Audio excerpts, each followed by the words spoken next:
La toiture de votre demeure commence à vous signifier qu'elle est fatiguée?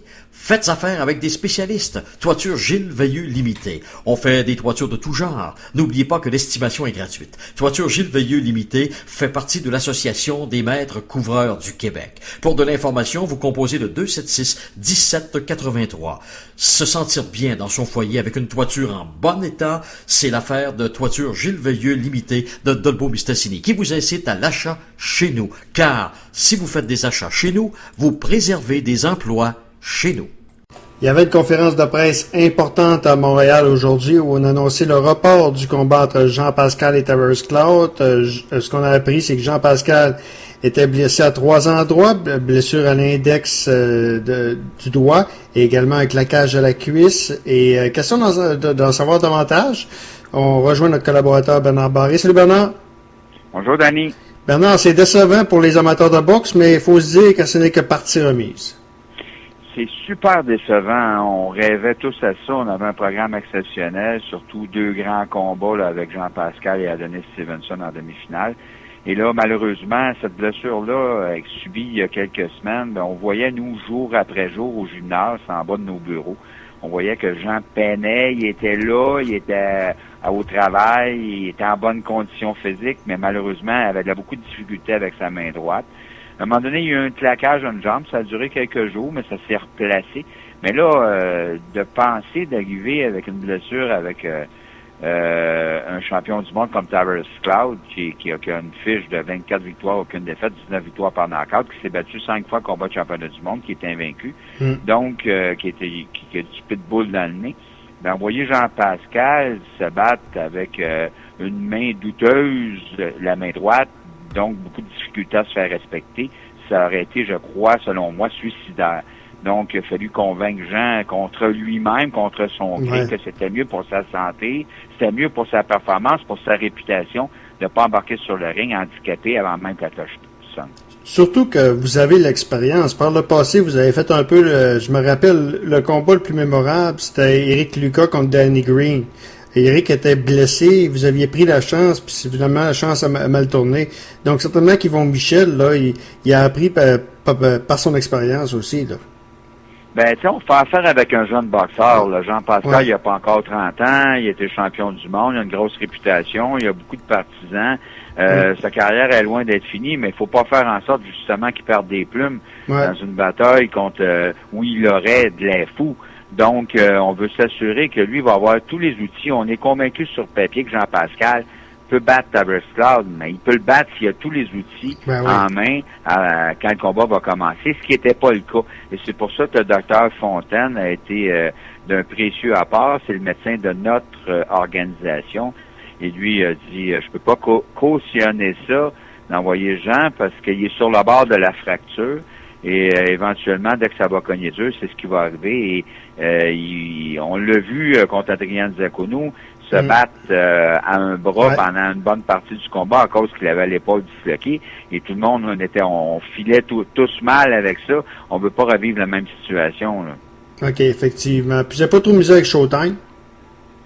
C'est sûr que le réseau Showtime sont très déçus. Eux visaient énormément sur ce combat-là pour la fin de l'été, mais la bonne nouvelle, nous, notre peur, c'est qu'éventuellement, tu sais, la plug qui disparaisse dans la nature, mais eux tiennent absolument à ce combat-là, donc ils sont en train avec Don King, qui est le copromoteur de l'événement, Yvon Michel, le réseau Showtime, et de faire en sorte que ce combat-là ait lieu dans quelques mois, quelques semaines, quelques mois, le temps que Jean puisse réutiliser cette main-là à bon escient. Hey, qu'est-ce qui s'est passé avec Denis Stevenson? Pour quelle raison vous avez eu autant de difficultés à trouver un adversaire? Ça a changé 3-4 fois d'adversaire. C'est incroyable. Ouais, ben nous, ce qui a été surprenant, c'est pas le fait que les adversaires refusent. C'est toujours un peu inquiétant d'affronter un gaucher qui cogne comme une mule et puis qu'il est sur une lancée qui est entraîné par Emmanuel Stewart au Kwang Gym. Donc tout le monde s'est trouvé autre chose à faire qu'on a descendu de la liste. Et il y en a qui ont accepté puis qui ont reviré de bord à un moment donné, quitte à perdre leur classement IBF, parce que probablement qu'il y en a qui leur ont fait entendre raison que c'était pas une bonne chose pour leur carrière.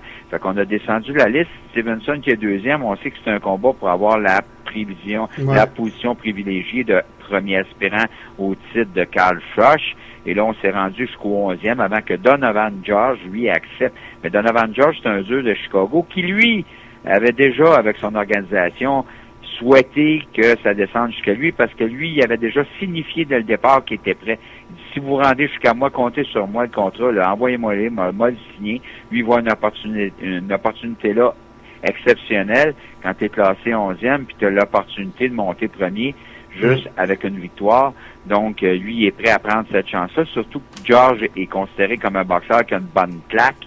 Il y a 22 victoires, 2 défaites, un combat nul, 19 victoires par knockout. Donc, il se dit, peut-être que si je réussis à atteindre solidement Adonis Stevenson, je vais lui faire ce que Don Herbourne lui a fait il y a 2 ans et demi maintenant. OK.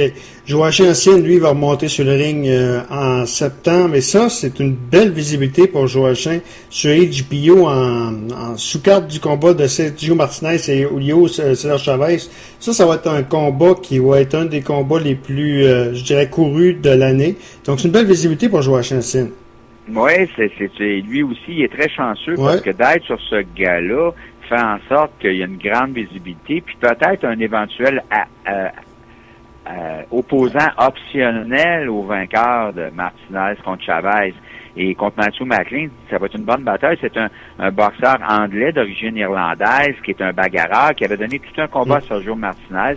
S'est fait arrêter au 11e round. Les deux sont à peu près classés au même endroit. Alcine est 9e, McLean est 10e, dépendamment des associations. Donc, les deux jouent gros. Il y en a un qui va dégringoler, qu'on ne verra plus dans les classements pendant un bout. Et il y en a un autre qui, lui, va se faufiler puis va devenir un aspirant intéressant au gagnant cette soirée-là, surtout s'il a bien paru. OK. Bon, en fin de semaine, c'est le début des Olympiques. Vous allez présenter avec toi et Jean-Paul Chartrand Senior, vous allez présenter 286 combats. Vous allez tu vas en faire des combats de boxe. C'est vrai que c'est des combats olympiques, c'est pas des 12 rounds, par contre. Question. Est-ce que, par le passé, c'est les Cubains qui étaient dominants? Est-ce que ça va être encore les Cubains? Et il faut dire que les Chinois également vont être là cette année. Est-ce que ça va être encore les Cubains qui vont être l'équipe à battre? C'est un bon point, Danny. Tu sais, si on regarde ça par continent, les Australiens sont des boxeurs assez dangereux, mais quand ils arrivent dans la ronde des médailles, ils sont plus là. On regarde les Africains très rarement vont se faufiler, eux autres, dans la ronde des médailles. Donc là, on arrive en Amérique. En Amérique, qui sont les meilleurs? Les Cubains qui sont la terreur, à peu près comme au Brésil, au soccer. Ouais. C'est la terreur en boxe olympique. Et eux, ils ont réussi à rebâtir leur équipe, avaient eu de la difficulté dans les dernières années. Plusieurs s'étaient sauvés pour aller chez les professionnels. Il y a comme un réseau, à un moment donné, qui fait en sorte que les boxeurs quittent. Mais là, ils ont réussi à rebâtir une équipe très, très solide pour les Jeux olympiques et ils vont aller chercher probablement quelques médailles d'or. C'est des boxeurs à ne pas affronter en début de tournoi. Et il y a les États-Unis qui ont réussi à mettre 12 boxeurs sur les 13 divisions de poids. Il y en a 10 divisions de poids chez les hommes, 3 chez les femmes, qui, eux, sont là de passage parce qu'on sait les Américains ne restent pas longtemps en boxe olympique, tourne professionnelle. C'est tout le temps des jeunes Américains qui viennent à bout de se qualifier pour les Jeux olympiques. Il y a une exception qui est Rashi Warren, un petit poids, 52 kilos, qui lui est à ses 3e Jeux olympiques, ce qui est assez exceptionnel dans son cas. Mais les États-Unis aussi peuvent causer des surprises parce que ce sont des boxeurs jeunes, agressifs, explosifs. On s'en va par la suite en Asie. En Asie, l'Ukraine, le Kazakhstan sont des pays très, très dangereux. Des pays qui ont des boxeurs même favoris du tournoi. Et dans le cas de l'Europe, bien entendu, le fait que les Jeux olympiques ont lieu en Angleterre, on sait l'Angleterre en transition, et il va avoir une très, très forte équipe. Et la Chine, quand on parle de l'Asie, j'ai parlé, tu l'as dit tout à l'heure, la Chine qui est maintenant à éviter, surtout en début de tournoi, avec leur boxeur, leur petit boxeur, double médaille olympique, champion olympique, triple médaillé au championnat du monde, Xi Mingzhu, la toupie chinoise chez les 49 kilos. Et il y a le gros poids lourd aussi, super lourd, Zhang Zili, le gourand et gros gaucher, la muraille chinoise qui est dangereux. Donc les Chinois vont être dangereux à ce niveau-là. Mais en Europe, ben au-delà de l'Angleterre, bien entendu, il y a des pays qui sont là depuis très longtemps et qui sont très solides. On a juste à penser à l'Italie avec le champion olympique Roberto Camarelli, le super lourd qui est très, très dangereux. Et la Russie, surtout. La Russie, faut pas les mettre de côté. Et eux arrivent toujours avec une équipe très, très solide qui fait que c'est difficile pour leurs adversaires. On est vraiment, vraiment chanceux là d'avoir un tournoi aussi relevé. Moi, je suis très excité par rapport à ce tournoi. J'ai bien hâte de voir ça, comment ça va se dérouler. Au Canada, on a seulement 3 boxeurs qui ont réussi à se qualifier. Malheureusement, les 3 boxeurs, ben c'est Gustio Clayton qui a les 69 kilos de la Nouvelle-Écosse, qui a peu de chance, lui, à moins d'avoir un super tirage. On a aussi Simon King du Cap-la-Madeleine de Trois-Rivières, qui finalement, lui, dans le même cas, doit absolument avoir un bon tirage, a des problèmes de santé, problèmes de blessure avec son épaule droite, et on sait que sa meilleure arme, c'est son direct de la main arrière. Donc, si éventuellement il peut moins l'utiliser, ben il va être en gros problème. Et on a Mary Spencer qui a eu un laissez-passer, qui est championne du monde, qui a été championne du monde à 3 reprises, qui, elle, est vraiment notre grosse chance de passer. Donc, Mary Spencer, elle, c'est une athlète, une grande athlète, des grands bras, une technique de boxe assurée. Donc, ça devrait être intéressant. J'ai bien hâte de voir comment ça va se traduire. J'ai hâte, j'ai vraiment hâte que ça commence. Là. J'ai étudié les dossiers de tous les boxeurs et il y en a que je suis depuis des années. Donc, ça va être très intéressant. Bernard, tu as parlé des boxeurs américains. Tu sais que les Américains, ils n'ont pas eu de gros prospects, ils ont une baisse de vague parce que beaucoup d'athlètes ont décidé d'aller dans les arts martiaux mixtes. Est-ce que tu penses qu'on a atteint le creux de la vague? Puis là, maintenant, il y a plusieurs bons espoirs américains pour le professionnel, pour le futur? La boxe professionnelle, elle va toujours exister. Bon, c'est le plus vieux, des plus vieux sports au monde. Là. Les Romains se battaient à l'époque et les Grecs.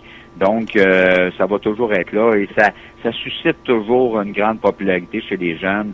On le voit, nous aussi, au Québec, on a plus de 100 clubs de boxe au Québec qui sont actifs. Ouais. Et le fait que la boxe professionnelle est une locomotive et qu'on est très, très visible partout, maintenant à la télévision, dans les médias, fait en sorte que le recrutement est facile pour la boxe olympique. C'est la même chose aux États-Unis. Tant qu'il va y avoir de grandes vedettes comme les Floyd Mayweather, les Manny Pacquiao, les Sergio Martinez, même si c'est un Argentin, même si Pacquiao est un Philippin, il demeure que tous ces boxeurs-là, on a juste à regarder les fortunes qu'ils ont fait cette année. Mayweather fait 85 millions en 2 combats, Pacquiao 60 quelques en 2 ou 3 combats. Donc, en 2 combats lui aussi, ça fait en sorte que, bon, au-delà du prestige que ça donne, c'est tellement lucratif, tu sais, c'est comme à se penser un jour l'espoir de gagner 1 million. Donc, avec des locomotives comme ça fait en sorte que la boxe américaine est encore en bonne santé. C'est difficile pour eux. On a l'impression qu'ils ont perdu des plumes avec les années, mais le problème pour eux, c'est que ça s'est amélioré partout. Il y a plus de 200 pays dans le monde qui ont la boxe professionnelle. Il y a beaucoup de experts de la célèbre école cubaine qui se sont expatriés, qui ont contribué à rehausser le calibre de la boxe partout dans le monde. Et là, les Américains, c'est certain qu'il y avait une époque où il était pas les seuls, mais il était au-dessus de la mêlée, surtout en Amérique, à cause justement de leur programme, de leur popularité, de leur population, de leurs nombreux gymnases. Mais là, ils ont été rattrapés par le temps. Donc, aujourd'hui, pour un boxeur au niveau mondial aux Olympiques, d'avoir un tirage avec un Américain, ça fait pas claquer des dents, là. Donc, ça l'a déjà fait ça, mais c'est pas le cas. Ben Bernard, on va avoir l'occasion de t'écouter à compter de vendredi sur RDS et sur V. 286 combats, fait que ça en fait des combats à analyser? Oui, c'est ça, et on aura beaucoup de directs cette année, donc on a des grosses journées devant nous, mais c'est tellement excitant. Moi, je t'assure une chose, quand ça va partir, je manquerai pas le premier coup de poing, et je manquerai pas le dernier, puis j'en manquerai aucun entre ces 2 coups de poing-là. Moi, lorsque je pense de boxe, je pense à Sean O'Sullivan en 84, de boxe olympique, là. Je remonte loin dans mes souvenirs, mais quel vol qu'il avait été victime. Ouais, c'est ça, hein, Sean O'Sullivan qui était revenu contre Frank Tate, qui avait perdu en finale, puis on avait l'impression qu'on s'était fait avoir. Mais d'un autre côté, faut pas oublier une chose aussi, c'est que les Français avaient l'impression de s'être fait avoir en demi-finale quand Christophe Chiozza a perdu contre Sean O'Sullivan. Ouais, ça avait été une victoire très controversée. Donc, ça avait fait en sorte qu'on avait crié pas mal moins fort quand il avait perdu en finale contre Frank Tate. Bon, maintenant on se reparle bientôt. Ça marche, à bientôt. Salut. Voilà Bernard Barré, le collaborateur de Box.